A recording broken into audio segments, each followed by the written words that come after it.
तो दोस्तों आपके लिए फिर से लेकर आ गए हैं देश दुनिया की सभी ताज़ा बड़ी खबरें। तो एक एक कर विस्तार से आपको बताएंगे। उससे पहले दोस्तों अगर आपने अब तक चैनल को सब्सक्राइब ना किया हो तो फटाफट चैनल को सब्सक्राइब कर ले और साथ ही साथ वीडियो को लाइक भी कर दें। तो चलिए शुरू करते हैं आज की पहली बड़ी खबर। मीडिया समूह दैनिक भास्कर और टीवी न्यूज चैनल भारत समाचार के दफ्तरों पर इनकम टैक्स डिपार्टमेंट की छापेमारी को लेकर मचे हंगामे और विपक्ष की घेराबंदी के बीच सरकार ने इस मामले पर जवाब दिया है। सूचना और प्रसारण मंत्री अनुराग ठाकुर ने गुरुवार को कहा है कि एजेंसियां अपना काम कर रही है और इसमें कोई दखल नहीं है। आपको बता दें कि हाल ही में मोदी सरकार के कैबिनेट मंत्री बनाए गए अनुराग ठाकुर कांग्रेस के उन आरोपों को लेकर पूछे गए सवाल का जवाब दे रहे थे जिनमें विपक्षी पार्टी की ओर से लगातार कहा जा रहा था कि लोकतंत्र की आवाज़ घोटने के लिए छापेमारी की जा रही है। अनुराग ठाकुर ने सीधा कहा है कि एजेंसियां अपना काम कर रही हैं और इसमें कोई दखल नहीं दिया गया है। उन्होंने ये भी कहा है कि किसी को पहले पूरी जानकारी लेनी चाहिए और कई बार ऐसे मामले आते हैं जो सच से काफ़ी दूर होते हैं। और महाराष्ट्र के कई जिलों में शुक्रवार को भारी बारिश हुई जिसके कारण रायगढ़ में भूस्खलन हुआ जिसमें 36 लोगों की मौत हो गई है। आपको बता दें कि भूस्खलन की घटना के बाद से कई लोग अभी भी लापता हैं। वहीं प्रधानमंत्री नरेंद्र मोदी ने भूस्खलन पीड़ितों के परिवार के लिए 2 लाख रुपए की अनुग्रह राशि की घोषणा की है। वहीं केंद्रीय गृह मंत्री अमित शाह ने महाराष्ट्र के मुख्यमंत्री उद्धव ठाकरे से फ़ोन पर बात की है और हर संभव मदद का भरोसा भी दिया है। आपको बता दें कि भारी बारिश से रायगढ़, रत्नागिरी, कोल्हापुर जैसे कई जिलों में बुरा हाल है। इस बीच भारतीय मौसम विभाग ने कहा है कि महाराष्ट्र में कुछ और दिनों तक बारिश की स्थिति बनी रहेगी। और संसद के मानसून सत्र में विपक्ष द्वारा सरकार पर लगातार हमला किया जा रहा है। गुरुवार को संसद का सत्र शुरू होने से पहले ही कांग्रेस के सांसदों ने गांधी मूर्ति के पास प्रदर्शन किया। कृषि कानून के खिलाफ कांग्रेस पार्टी के सांसदों ने प्रदर्शन किया। इसमें कांग्रेस के पूर्व अध्यक्ष राहुल गांधी भी शामिल हुए हैं। आपको बता दें कि कल ही किसान आंदोलनकारी कृषि कानून के खिलाफ जंतर मंतर पर धरने पर बैठे थे। यहां पर किसानों द्वारा एक संसद का आयोजन भी किया गया था। किसानों का कहना था कि जब तक संसद का मानसून सत्र चलेगा तब तक किसान जंतर मंतर पर ही रहेंगे। वाराणसी में एक तरफ काशी विश्वनाथ मंदिर से सटी ज्ञानव्यापी मस्जिद की जमीन को लेकर कोर्ट में विवाद चल रहा है तो दूसरी तरफ मस्जिद की तरफ से ही मंदिर के लिए शानदार पहल की गई है। प्रधानमंत्री नरेंद्र मोदी के dream project Kashi Vishwanath corridor को मस्जिद से सटी करीब 1700 स्क्वायर फीट ज़मीन मुस्लिम समाज ने दी है।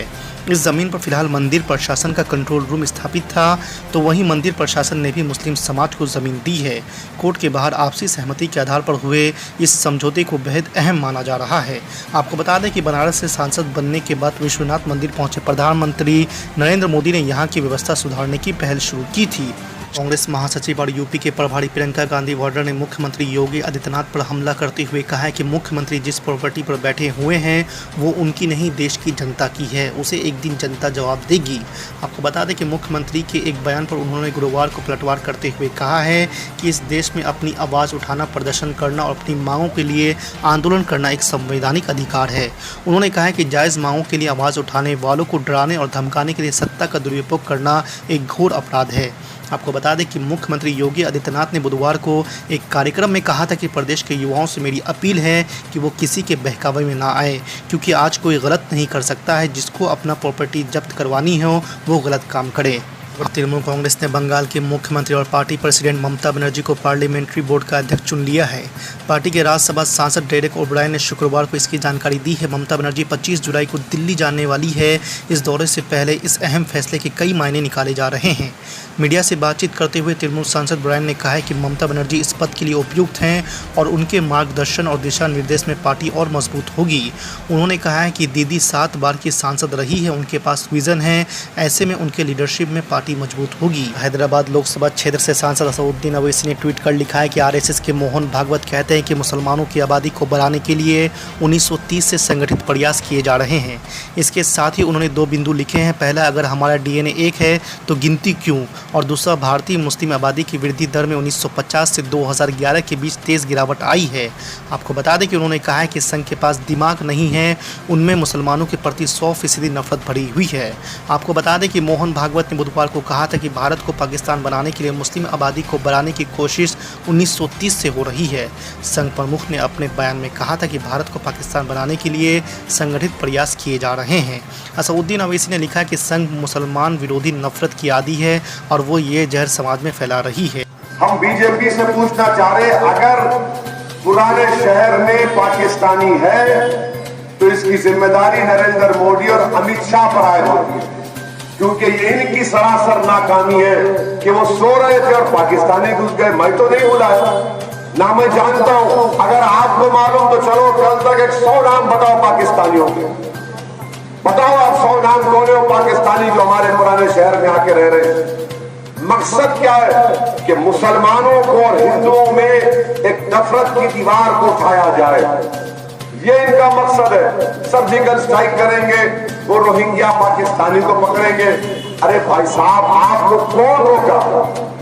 आपका सिकंदराबाद का एमपी मिनिस्टर ऑफ होम है, मिनिस्टर ऑफ स्टेट, उसके पास कलमदान है होम का, वो क्या कर रहा है? वो सो रहा है क्या? अट्ठा चम्मा खेल रहा है बैठ के यहाँ हैदराबाद में। नाम निकालना था, मगर मकसद क्या है? वही नफरत पैदा करो, टेंशन पैदा करो, और हर चीज माशाल्लाह से जो मिनिस्टर दिल्ली से बीजेपी का आता वो शुरू करता मजलिस से, खत्म करता सरुद्दीन ओवैसी पे। अरे है किसानों को ना कुछ रोपाई से, बुआई से, सिंचाई से, कटाई से, आपका हर एक चीज से जो है, पिसाई से, रसोई, सब कुछ महंगा हो गया।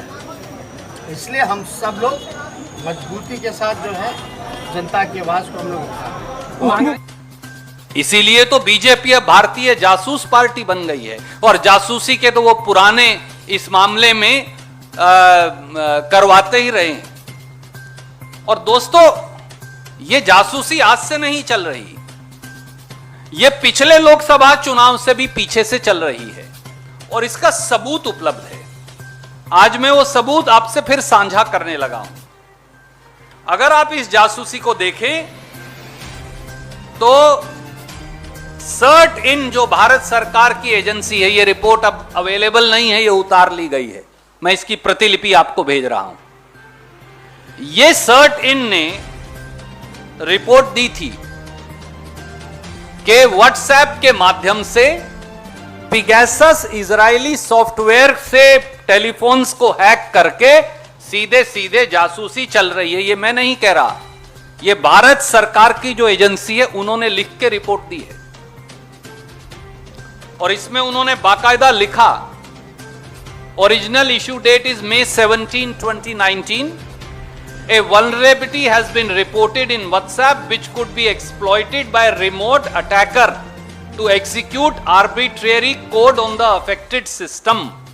और ये बाकायदा ट्रैकर न्यूज और सब कुछ इसके अंदर दिया है।